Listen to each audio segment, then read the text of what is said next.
running a theme recently where we have been looking at some key teachings from the time of the Buddha, and some key teachings that perhaps have needed to be reinterpreted for us living in the modern world, us living in the modern West.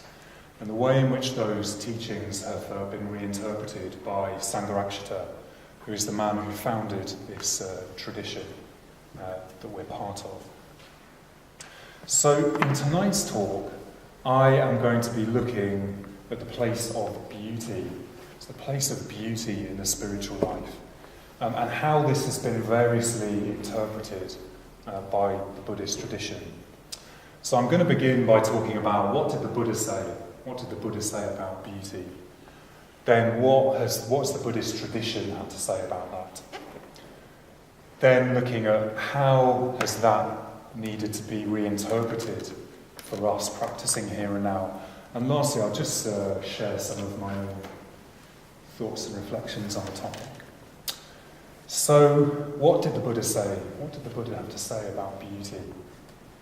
So I'm going to begin the talk where the Buddha began his teachings, and that is with dukkha. So dukkha we can translate often as suffering, but perhaps more accurately as unsatisfactoriness. And dukkha was absolutely central to the Buddha's teachings. In fact, it's said that the very first teaching that the Buddha gave after his enlightenment to a group of his ex-friends and followers was the Four Noble Truths, which is about the existence of dukkha, of suffering, and how we can bring that suffering to an end. So the Dharma, the Buddha's teachings, is fundamentally concerned with the causes and with the ending of dukkha, of suffering. So the Buddha often talked about and answered the question, what is it that causes us to suffer? And he answered this question in lots of different ways. But the one that I'm going to introduce to you this evening is quite a short and easily digestible list, because some of them are a little longer, so we're going to go for a shorter one this evening.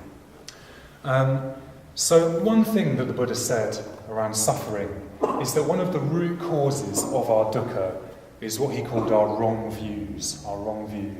The fact that we see the world in a distorted way. We see the world in a way that is not in line with reality, in line with how things are, and this causes us to suffer.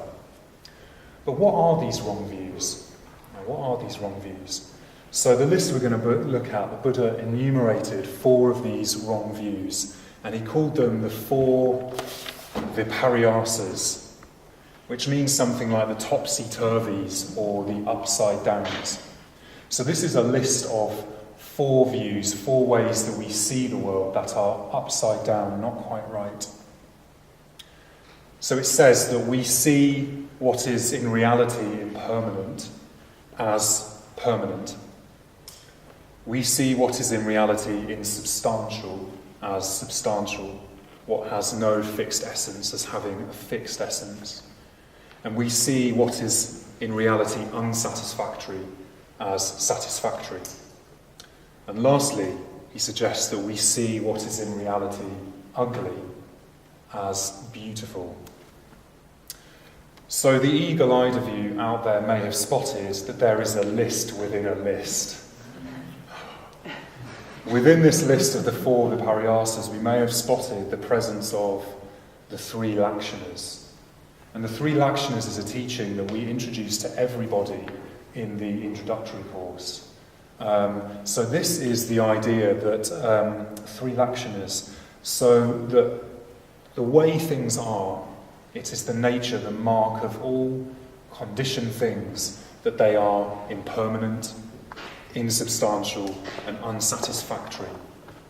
But in reality, in our experience, we don't see these marks.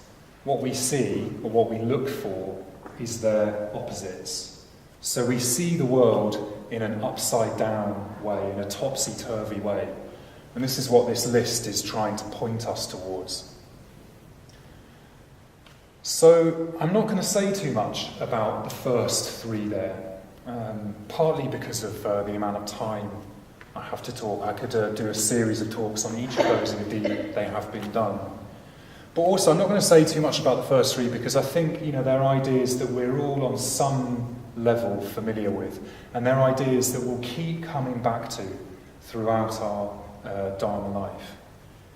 Instead, what I'm going to be focusing on this evening is one that I think needs a lot more unpacking, the last one. So what we see as ugly, let me say that again. We see what is in reality ugly as beautiful. So before that, I think it's worth just pointing out what were the Pali, the original terms that were used for these words. So the word the Buddha uses for beautiful is Shubha. And this means something like what is beautiful in a true or ultimate or meaningful sense. And then what's translated here as ugly is the word Ashubha. So meaning it's like a negative prefix, it means not. So this is the opposite of what is Shubha. So the Buddha is saying that what is in reality not truly beautiful, we see as beautiful, or at least we seek beauty in it. And I think this needs a lot of unpacking. This is a teaching we can pick up, we can misinterpret very, very easily. So I'll come back to that reinterpretation, that unpacking a bit later. But before that, I just want to look at, what has the Buddhist tradition had to say about this? How has the Buddhist tradition interpreted this idea that we see what is really ugly as beautiful? So this fourth Vipariyasa has been interpreted by some Buddhist schools, notably the Theravadan school of South and Southeast Asian Buddhism, as meaning that just as in reality everything is impermanent, insubstantial and unsatisfactory, everything is in reality ugly. So we therefore live in an ugly world, and we should also, if we're committed to seeing things clearly, we should try to see the world as ugly. And through doing so, this will help our spiritual development. It will help us to see things more clearly if we appreciate the ugliness of things for what they really are. A few giggles, it seems very strange to us, doesn't it? But I was passed on, Pradaya was telling me a story from an order member who went to see a talk by a Theravadan monk. And this monk was holding up a flower, like one we have on the shrine, talking about the beauty of this flower, and then said, perhaps flippantly, perhaps not, of course, as a Theravadan monk, I am meant to find this flower ugly. And this is borne out as well in more formal practices. So we have the very delightful sounding meditation on the foulness of the body. I forgot to suggest in the team meeting perhaps we could do that instead of the Metabhavana later, but we'll see how this talk pans out. Yeah, I don't know about you, but this doesn't really get my engine revving. In fact, it really makes my heart sink. I feel, isn't there enough ugliness in the world without me having to go out and look for it? And do I really want to practice the Dharma if I can't seek what is beautiful, if I can't enjoy what is beautiful? So I'm going to come back to this because I think there's a possible misinterpretation of this teaching at work here. But before I do, I don't just want to throw the baby out with the bathwater. So I don't just want to kind of poo-poo this approach of, that I've been describing, this Theravadan approach to seeing things in reality as being ugly. Why does this interpretation exist? Is there anything of worth in that way of looking at things? So to answer this, I'm going to go back to the Four Noble Truths, the Buddha's teaching on the nature of suffering. So the Buddha says in the Four Noble Truths that our suffering is caused by desire. Our suffering is caused by desire. So if we want to uproot our suffering, we need to uproot our desire. So I think part of the traditional wariness of beauty is that often our relationship with beauty is really fraught with desire. Often seeking beauty stimulates desire, it stimulates craving. And perhaps the clearest example of this is with people. yeah. So when we see beautiful people, we often desire them in a way that causes us to behave in all sorts of strange and unskillful ways that can cause suffering to ourselves and suffering to others. Just think of all of the countless novels and poems and plays and films that have been written throughout history about beauty and the desire for beauty, the wars that have been fought over it. But the same can be true of things. So we can often have this visceral desire to possess something that we find beautiful, and that can feel really unpleasant, especially when we cannot possess the thing that we seek. So in a strange way, this Theravadan view is kind of logical, right? If we want to lessen our desire, we need to stop seeking what causes our desire, in this case, beauty. If we can't separate seeking beauty and cultivating desire, and so cultivating suffering, we should stop seeking beauty. It seems kind of logical, doesn't it? I recognise this might be a slightly unnuanced take on the line of argument, but I think it's a line of reasoning that we should be able to look at and take on. So I'm going to talk now about what our tradition has had to say about this, what our teacher, our founder, Sangharakshita, has had to say on this topic. Because thankfully, Sangharakshita has had a lot to say in this area of talking about beautiful and ugliness and how it fits in with this teaching of the Viparyasas. In fact, Sangharakshita very recently, at the grand old age of 92, published a paper just at the end of last year, which was on this topic. So talking about what he has termed the fourth lakshana. So we could say that Ashubha, ugliness, is another mark of existence, just like the first three. And I knew that he had written this paper, and I really, really, really didn't want to read it. I didn't want to read it because I thought it was going to say what I've just been outlining. Reality is ugly, and we should strive to see it as so. And I didn't want that. I don't want to practice in a way that encourages me to do that. But I got around to reading it. I was very much encouraged after expressing these concerns to a friend to look at this paper. And luckily, this paper, along with many other of Sangharakshita's teachings, follows a very, very different interpretation of the Buddha's teaching in the area of beauty. So I'm going to talk now, I'm going to outline Sangharakshita's key re-emphases in this area.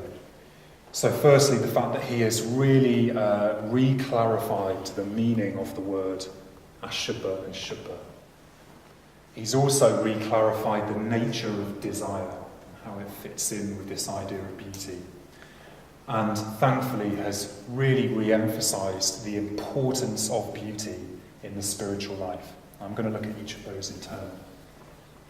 So, firstly, what do Shubha and Ashubha really mean? What is really being spoken about in this list?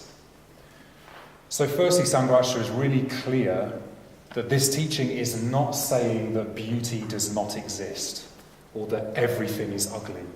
Few. Rather, what it is suggesting is that different levels of beauty exist. Different levels of beauty exist. And some of those can provide us with more meaning than others. So Shubha is not just what is beautiful in the mundane sense. So it also has a sense of being something that is pure, something that's meaningful, something that's true. We could call this, for want of a better term, ultimate beauty. So Shubha as ultimate beauty. As Sangharakshita says, there are degrees of beauty, from the sensuous to the spiritual, and from the spiritual to the transcendental. Okay, so before we get all hot and bothered about what that word transcendental means, I'm just going to spend a little time unpacking what do I mean when I'm using that word transcendental. So it's a key feature of Buddhism, a key feature of the Dharma, that it accepts the existence of a reality that transcends our everyday experience of it. So it accepts the existence of a reality that transcends our everyday experience of it, our everyday vision of it. So it doesn't mean that this reality, this transcendental reality, is necessarily somewhere very far away that we have to transcend to, like, the teleporting things in Star Trek, It can also be something immanent, so something here and now, something that exists behind a veil of wrong views, a deluded way of seeing that I spoke of earlier, that's outlined by this list of the 4 viparyasas. So this reality, if we could see it clearly, is marked by what we could call transcendental or ultimate beauty, by the Shuddha. This is what is Shuddha. In fact, it's been suggested that if we were to really see the true beauty of reality, full on, unmediated, it would be too much to bear, too much to look at. And actually, funnily, before I started thinking about giving this talk, I re-watched a few months ago a wonderful film called American Beauty, which is nearly 20 years old now. That's a digression, I won't go into that. But this film, American Beauty, and I was really minded when I was thinking of this, of a really beautiful scene in that film. Do you remember, with the plastic bag? Yeah? And there's this young man who's talking about this video of this plastic bag wafting around, the intense sense of beauty that he experienced looking at that. And he says, "Sometimes there is so much beauty in the world, I feel like I can't take it, and my heart is just going to cave in." And I love that, because that so speaks to my experience. I hope we've all had experiences of that intense sense of beauty, of your heart filling up with it. And that, to me, makes this idea of everything is ugly so unintelligible. It doesn't accord with my experience of things. So, Ashuddha, to go back to that, then doesn't necessarily have to mean ugly. It could just more mean that which is not truly or ultimately beautiful. So remember, means not, or the opposite of. So if Shuddha is what is truly or ultimately beautiful, the Ashuddha is what is not truly or ultimately beautiful. Or rather, it's not beautiful in an ultimately true or satisfying or meaningful way.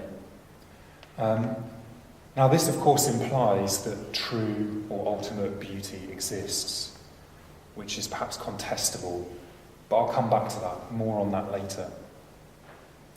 So, another way that we can think of the viparyasas is in terms of desire. What do we desire? So we could say that we desire what is permanent. We desire what is substantial. We desire what is satisfactory. But we look for it in the wrong place. We look for it in places that cannot provide it to us. So likewise with beauty, we desire what is beautiful. But perhaps what this is saying is that we are looking for that beauty in the wrong place. We're looking for it in places, we're looking for this true or ultimate beauty in things and experiences that just fall short of the mark. So to stay on the theme of desire, I'll come to that second point of re-emphasis of Sangharakshita's now. Is it okay to desire the beautiful? So the Theravadan approach would suggest no. Is it okay to desire the beautiful? So Sangharakshita has also taught extensively on this. So he's very closely examined the nature of desire and its relationship to beauty more clearly. And in particular, he's come back again and again to a teaching from the tradition, from the Buddhist tradition, on types of desire, so 2 types of desire. And these 2 types are what are termed Kamachanda and Dharmachanda. So here, chanda means desire, to desire something. So what this teaching is saying is that there are in fact two different types of desire, or we can desire things in one of two different ways. So Sangharakshita has used this to show how desire can often be our enemy in the spiritual life, but it can also be our friend. We need desire in a certain sense as part of our spiritual path. So firstly, Kamachanda. So this is desire for the Kamaloka. Kamaloka being the realm of sensory pleasures. So Kama here is different from its usual uses, which is to do with action. Here, Kama means sensual pleasures. So Kamachanda means a desire for sensual pleasures. So this covers things, our desire for things, our desire for particular experiences, things like food, possessions, love, sex, status, power, being a particular sort of person. So all of these are examples of Kamachanda, desire for sensory experiences.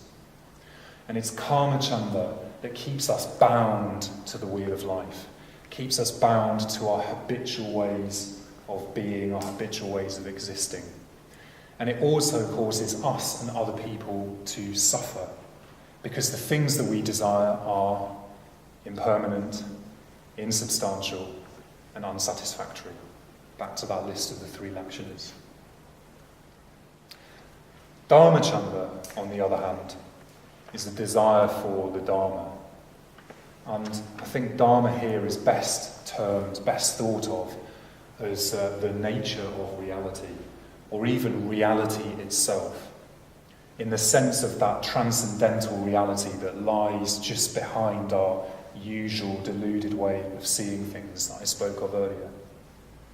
So Dharmachanda then is a desire to see things as they really are.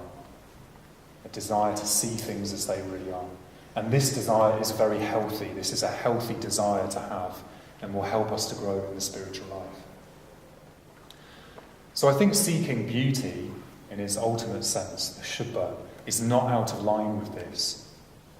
So as I suggested earlier, this transcendental reality, this way of seeing things as they really are, is intensely beautiful. And in fact, nirvana, enlightenment, awakening, whatever we want to call it, was spoken of by the Buddha as the supreme bliss. Nibbana paranam sukham. Nirvana is the supreme bliss. And nirvana is seeing things as they really are. And if we can't describe that as beautiful, I don't know what we can. Nirvana is the supreme bliss. So in fact, Sangharakshita has said that seeking the beautiful, the Shuddha, is a key aspect of Dharmachanda, of wanting to see things as they really are, and of spiritual development in general. So through seeking higher beauty, it can connect us more and more with this sense of the way things are. But it also gives us motivation.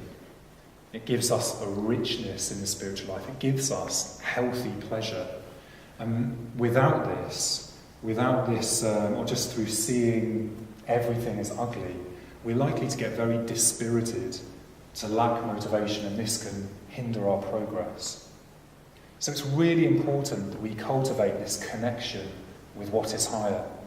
Because through doing that, through cultivating this connection with what is higher, we can develop what is called Shraddha, or faith, a connection with what is higher. That's one way of describing what faith means in Buddhism.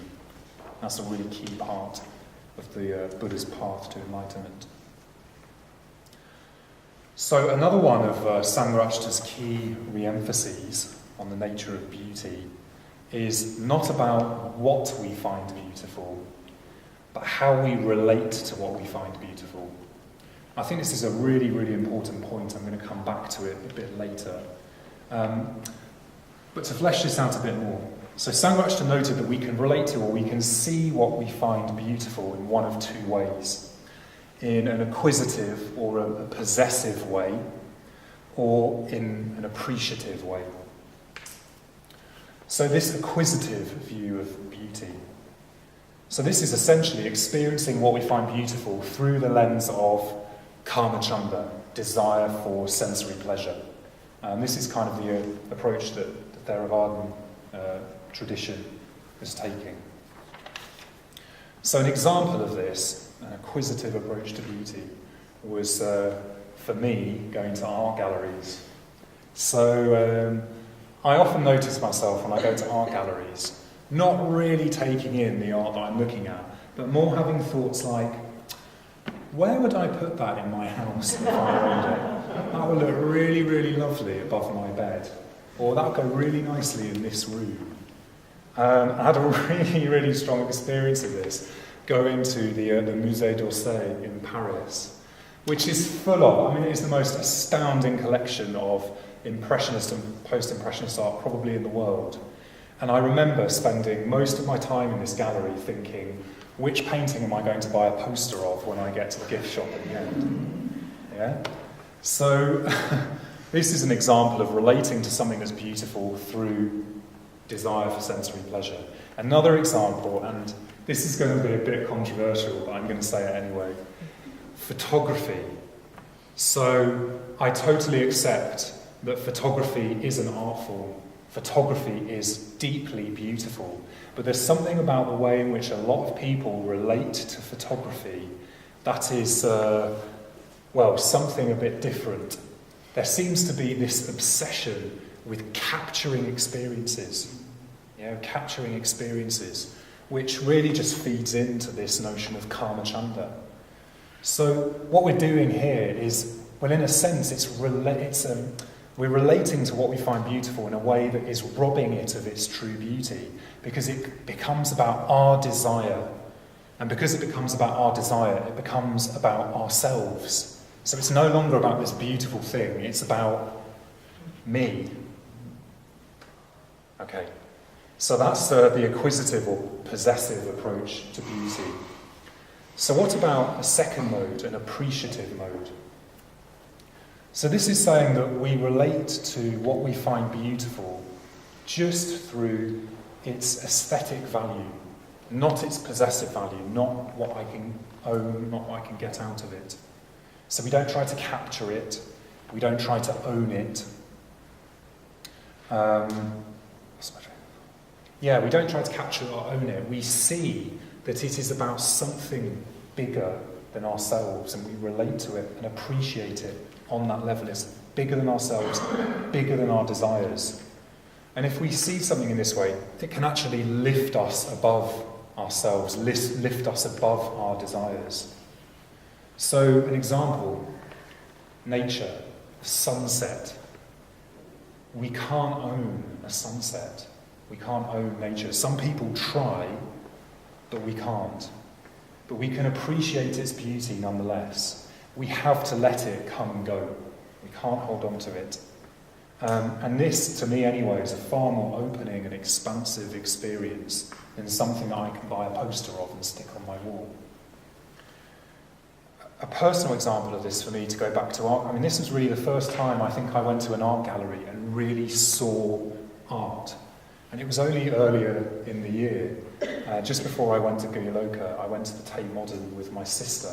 I don't know if any of you have been recently, but in one of the galleries is this beautiful room full of Rothko paintings, a whole collection, a suite of Rothko paintings. And it's in a bit of a cul-de-sac of the gallery, so you don't get this sea of people washing through it. And it's very dimmed, and these paintings are all in very sort of moody maroons and blacks. And I just sat in this room for, I don't know how long, but for a long time, just really absorbed in the beauty of these paintings in a way that I just hadn't been in other situations. I could see far more clearly what these artworks and what this artist was trying to communicate about this deeper and higher sense of meaning and beauty, completely devoid from myself and whether or not I could possess it or pin it down. We can also see this appreciative beauty in the example and life of the Buddha. So in the Parinirvana Sutta, which is a long sutta that details the final days of the Buddha, there's this lovely scene in which he arrives at this wonderful place called the Squirrel's Feeding Ground, which sounds like Endcliffe Park, doesn't it? You know, it could be somewhere that I've been, the Squirrel's Feeding Ground. And the whole thing is just like an elegy from the Buddha for this beautiful place. He's just appreciating the beauty of the surroundings that he finds himself in, which really shows me that he cannot be saying that everything in the world is ugly when he himself was appreciating its beauty. So this appreciative view of beauty is in line with Dharmacanda. It's in line with Dharmacanda. Because, just wanting to see the beauty of things as they really are, that is Dharmacanda, without layering myself and my desires on top of it.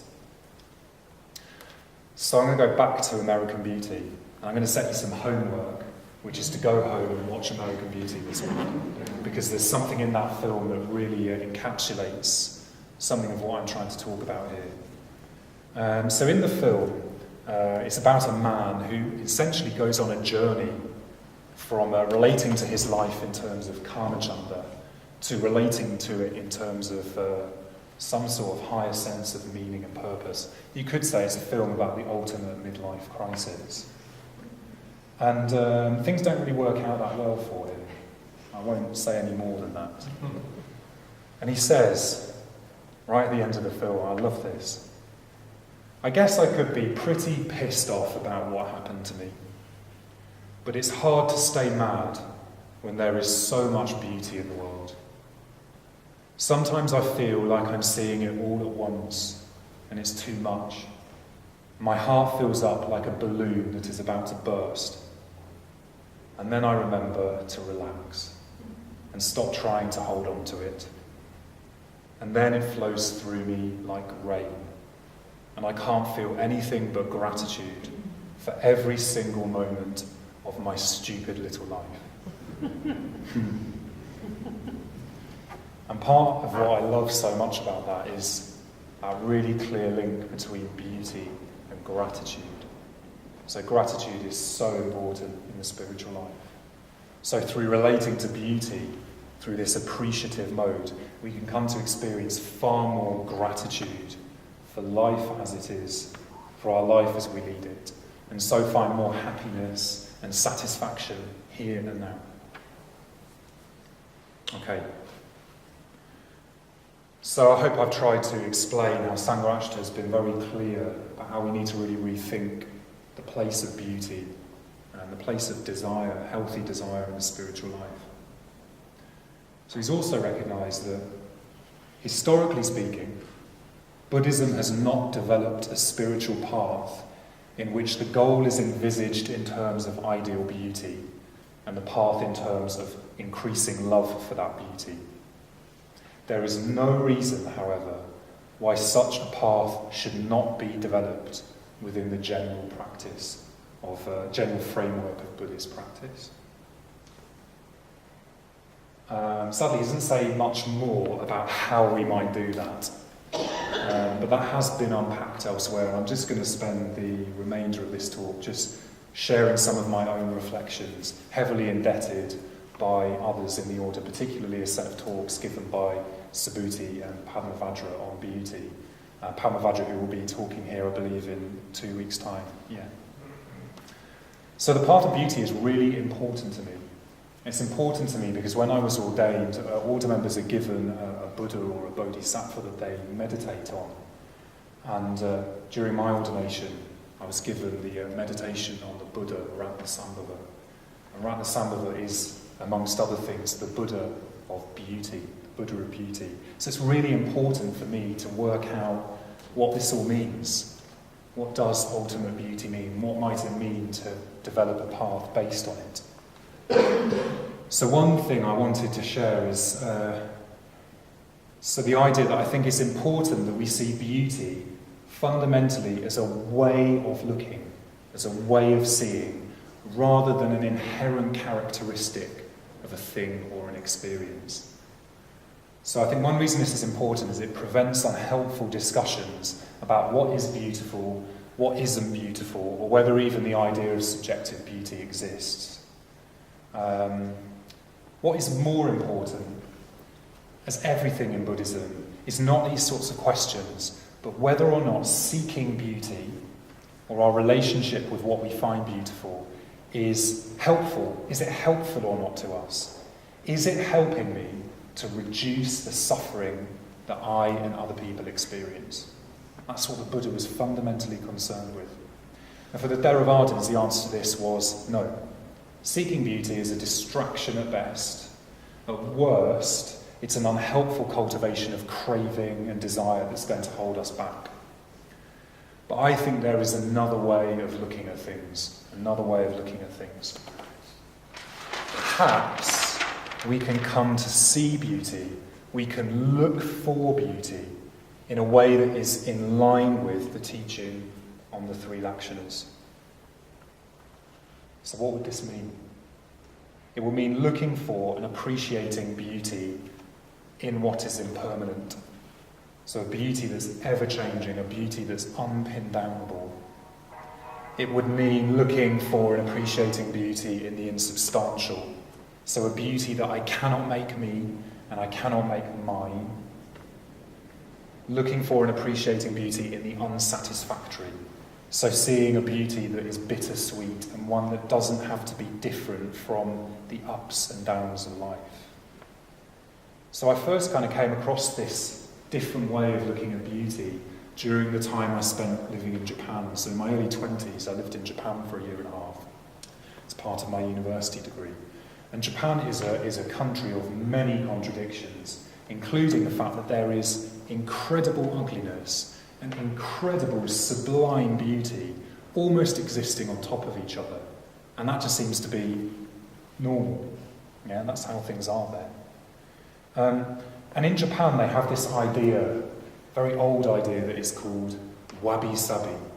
Wabi-sabi.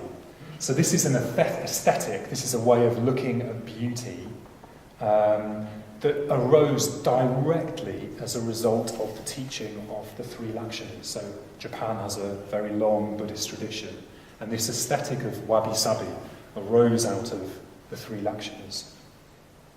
So a cultural critic has said, wabi-sabi nurtures all that is authentic by acknowledging three simple realities.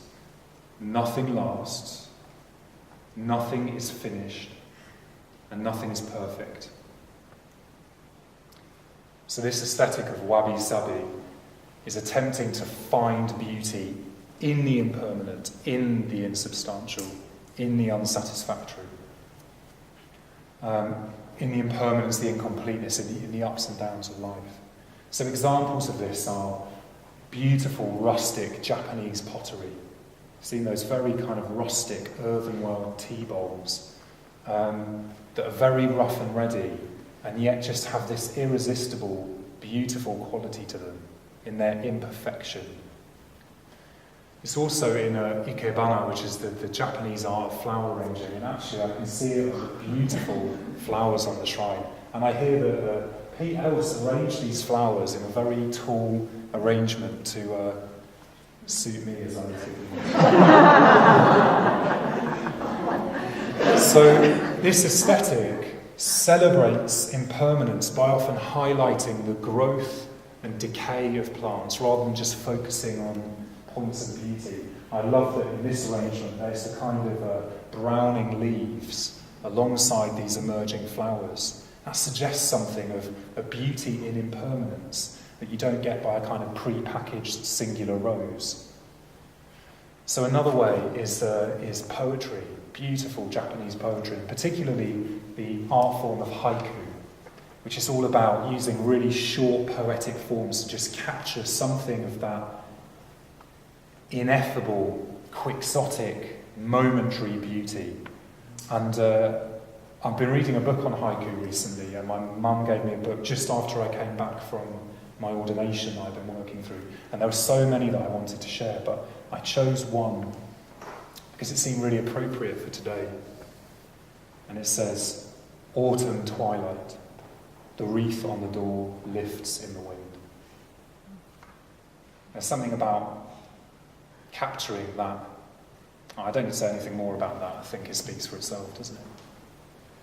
So what I think is so wonderful about these things is that they show that not only can beauty be found in impermanence and insubstantiality and unsatisfactoriness, but perhaps it's exactly these qualities that make those things and experiences so beautiful, or make them beautiful in the ultimate sense of what the Buddha called the Shuddha.